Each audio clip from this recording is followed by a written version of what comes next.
Hora agora da nossa parceria exclusiva com o Bom Dia Mercado. Théo Takaro já está aqui, editor-chefe do BDM Online, para trazer aí, sob a ótica da Rosa Riscalo, o que a gente pode esperar para essa sexta-feira, meu querido.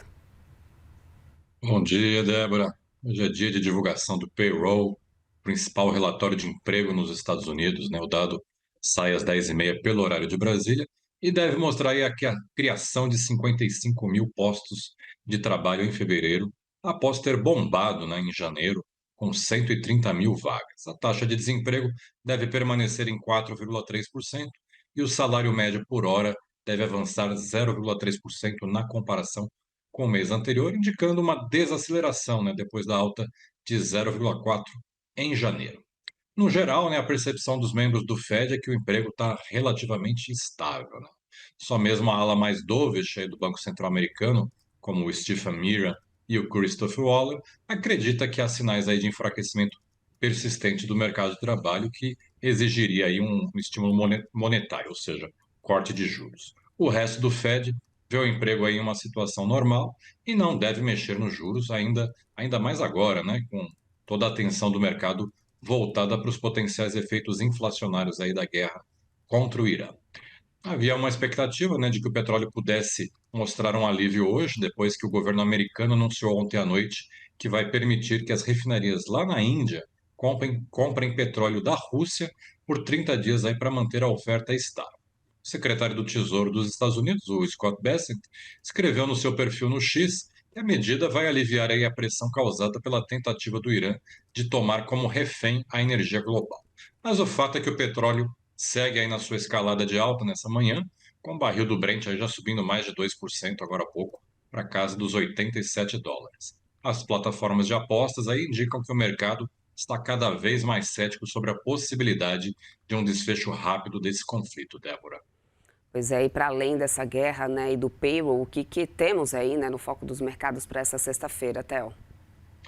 Aqui no Brasil, o mercado deve repercutir o balanço da Petrobras, né, divulgado ontem à noite, que veio um pouco mais fraco que o esperado, né? O lucro líquido ficou em 2,9 bilhões de dólares no quarto trimestre, 7% aí abaixo da expectativa dos analistas. O EBITDA ajustado ficou em 11,1 bilhões de dólares, em linha com o esperado, assim como a receita líquida, que somou 23,6 bilhões de dólares. A empresa vai fazer uma teleconferência com os analistas às 11h30 da manhã para comentar os resultados. E vale a gente destacar que essa disparada do petróleo por causa da guerra está complicando aí a situação da Petrobras em relação aos preços dos combustíveis, né? Apenas nesta semana, o barril do Brent já subiu cerca de 15% aí. Pelos cálculos do banco Goldman Sachs, o diesel vendido pela Petrobras aqui no Brasil está agora cerca de 30% abaixo da média de preço internacional, que é o maior desconto desde 2022 e o que aumenta a pressão aí por um reajuste nas bombas de combustíveis. Ora, a Petrobras, né, teremos na agenda de balanços agora cedo o resultado da Embraer.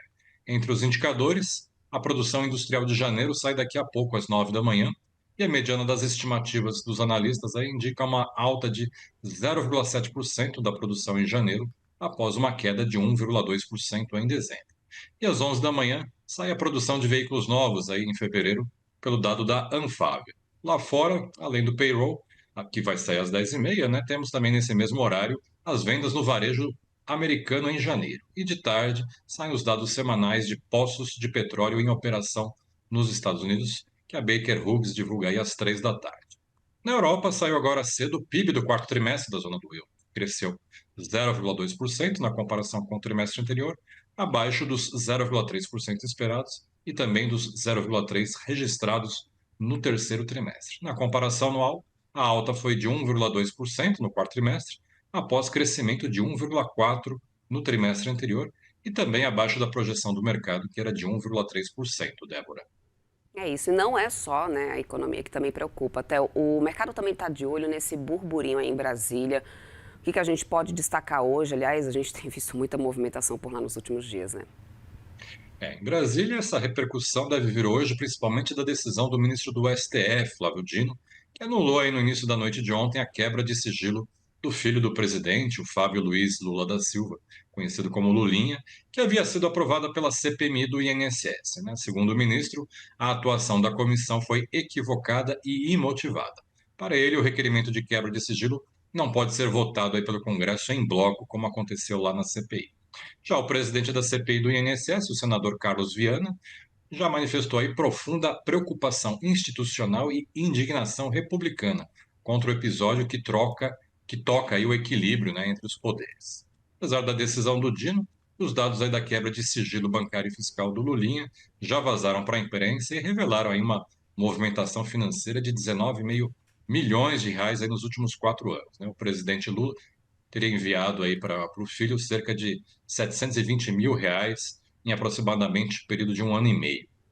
Além dessa história do Lulinha, né, as revelações do conteúdo das mensagens do celular de Daniel Vorcaro, dono do Banco Master, também devem continuar rendendo assunto lá em Brasília. Diversas personalidades da República foram citadas nessas mensagens, entre elas o ministro Alexandre de Moraes, né, com quem o banqueiro teria conversado aí horas antes da sua primeira prisão lá em novembro. Segundo apurou aí a colunista Malu Gaspar, do jornal o Globo, né, pouco antes aí de tentar fugir do país em um jatinho particular no aeroporto de Guarulhos, no dia 17 de novembro, o dono do Master escreveu ao ministro do STF questionando se ele conseguiu bloquear. Não fica muito claro aí o que ele bloqueou, né? Alexandre de Moraes respondeu à pergunta logo depois de recebê-la, com 3 mensagens de visualização única, né? Aquelas que desaparecem logo depois que são vistas. Por isso não é possível saber o conteúdo aí da resposta do ministro. Questionado pelo jornal, o ministro Moraes, né, negou a existência das mensagens, apesar dessa comunicação estar registrada no material da Polícia Federal, né?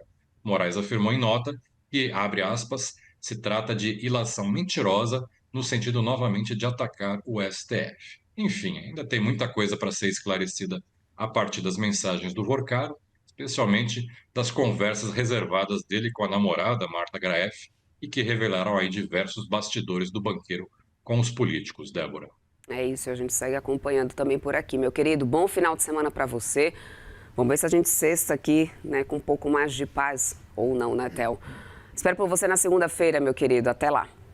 Bom fim de semana, até Até segunda. mais.